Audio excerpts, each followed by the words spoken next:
Sometimes a story finds you long before you know you're supposed to tell it. The house on Port Robinson Road is that story for me. The story it's rooted in changed the lives of everyone who experienced it, including mine. It haunted us, moved us, scared us, and stayed with us long after we left that house.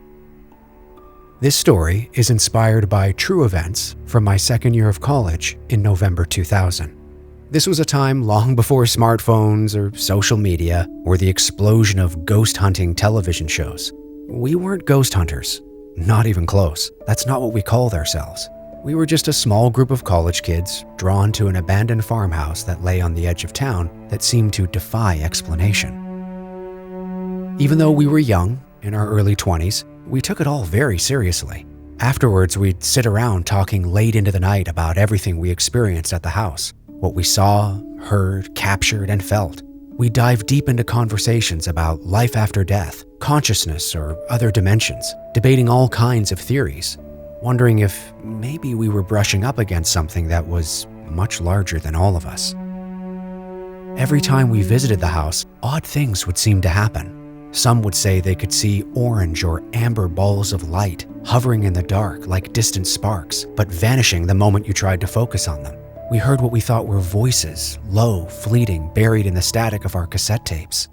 Strange anomalies would appear in photographs we had taken with disposable cameras. Remember those? It was all very strange, like the house was trying to speak to us, but didn't quite know how. And then came the night it did.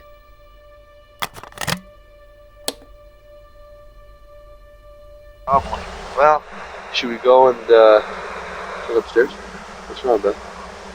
Don't. Beth, what's wrong? Why is your mouth shaking? Are you cold? Are you cold? Beth, what's wrong? It happened right after I turned to my friend and asked, "Do you think we should go and check upstairs?" She didn't say a word. She was just standing there, her flashlight shaking in her hand, frozen. A few minutes later, she insisted that we leave right away, and as we were walking away from the house, she turned to me and said that she could feel something in the room with us, some sort of presence. Neither of us heard anything at the time, but when we played the tape back later, there it was. A small breath, and then a woman's voice saying the word, "Don't." Should we go and go upstairs? What's wrong, Beth? Don't. Beth, what's wrong?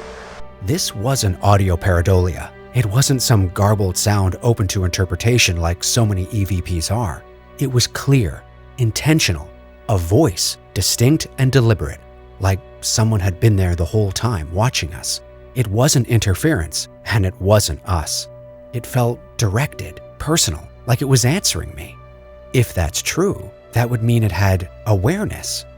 But could it see us? How could it even see us without eyes? What was it? And where was it? That changed everything. It felt like we were living with the answer to one of life's greatest questions, and yet we had no way to prove it. That experience, and many others like it, stayed with me. Eventually, they became the foundation for this story. The House on Port Robinson Road is a psychological, elevated horror drama built on mood, atmosphere, suspense, memory, and emotion. It explores grief, identity and connection, and the quiet fear that maybe we're not as alone as we think.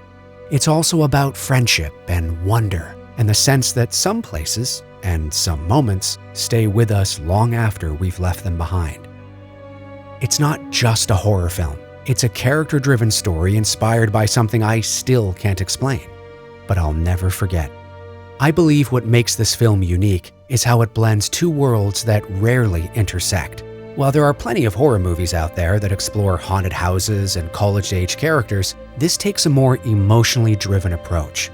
This isn't about jump scares or body counts or archetypes or ghostly demons. It's about real people facing something extraordinary and the questions that haunt us long after the lights go out. That's The House on Port Robinson Road.